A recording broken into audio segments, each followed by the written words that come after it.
ಅವ್ರು ಮಾತ್ರ ಹಿಂದೂಗಳು. ಕೂತ್ಗಳಾಗಿದ್ರು ಕೂತ್ಗಳೇ ಇದ್ದಾರೆ, ಹೋಗಿ ಅಂತ ಗೆದ್ದು. ಜೈ ಶ್ರೀರಾಮ್ ಅಂತಕ್ಕಂಥದ್ದು ಬಿಜೆಪಿಯವರ ಆಸ್ತಿ ಅಲ್ಲ. ಜೈ ಶ್ರೀರಾಮ್.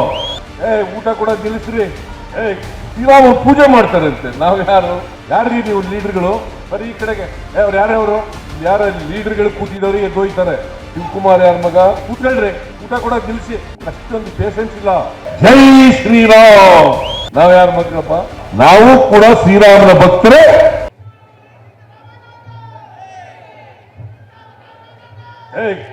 ಕೂತ್ಗಳಾಗಿದ್ರು ಕೂತ್ಗಳೇ ಇದ್ದಾರೆ, ಹೋಗಿ ಅಂತ ಗೆದ್ದು. ಇಲ್ಲಿ ಯಾರ ಲೀಡರ್ಗಳು ಕೂತಿದವ್ರು ಎದ್ದೋಯ್ತಾರೆ. ಯಾರ್ರೀ ನೀವು ಲೀಡರ್ಗಳು? ನಿಮ್ಗೆ ಅಷ್ಟೊಂದು ಪೇಷನ್ಸ್ ಇಲ್ಲ. ಕೂತ್ಕೊಳ್ರಿ. ಅವ್ರು ಯಾರ್ಯಾವರು? ಊಟ ಕೂಡ ನಿಲ್ಲಿಸ್ರಿ, ಊಟ ಕೂಡ ನಿಲ್ಲಿಸಿ. ಬರೀ ಈ ಕಡೆಗೆ ಸೆಕ್ಯುಲರಿಸಂ ಹೇಳ್ತಕ್ಕಂಥವರೆಲ್ಲ ಹಿಂದೂ ವಿರೋಧಿಗಳು. ನಾವು ಎಲ್ಲ ಜನರು ಕೂಡ ಒಗ್ಗಟ್ಟಾಗಿರ್ಬೇಕು, ಒಂದು ತಾಯಿ ಮಕ್ಕಳಂತೆ ಇರಬೇಕು, ಒಂದು ಕುಟುಂಬದವರಂತೆ ಇರಬೇಕು ಅಂತ ಹೇಳೋರು ಕಾಂಗ್ರೆಸ್ ಪಕ್ಷದವರು. ಎಲ್ಲ ಧರ್ಮದವರು, ಎಲ್ಲ ಜಾತಿಯ ಜನ, ಎಲ್ಲ ಭಾಷೆಯ ಜನ ಒಂದು ಕುಟುಂಬದವರಾಗಿರ್ಬೇಕು. ಏನಂತ ಹೇಳಿದ್ರು ಕುವೆಂಪು ಅವರು?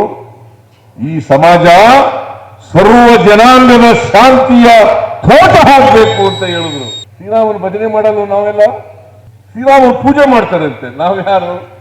ನಾವು ಶ್ರೀರಾಮನ ಭಕ್ತರೇ. ಅದಕ್ಕೆ ಮೊನ್ನೆ ಶ್ರೀರಾಮ ದೇವಸ್ಥಾನ ಉದ್ಘಾಟನೆ ಮಾಡಕ್ ಹೋಗಿದ್ದೆ ನಾನು. ಜನಗಳ ಕಲು ಕೂಗಿಸ್ತೆ. ಜೈ ಶ್ರೀರಾಮ್ ಅಂತಕ್ಕಂಥದ್ದು ಬಿಜೆಪಿಯವರ ಆಸ್ತಿ ಅಲ್ಲ. ನಾವು ಕೂಡ ಶ್ರೀರಾಮನ ಭಕ್ತರೇ. ಜೈ ಶ್ರೀರಾಮ್ ಅಂತ ಹೇಳಿದೆ. ಜೈ ಶ್ರೀರಾಮ್.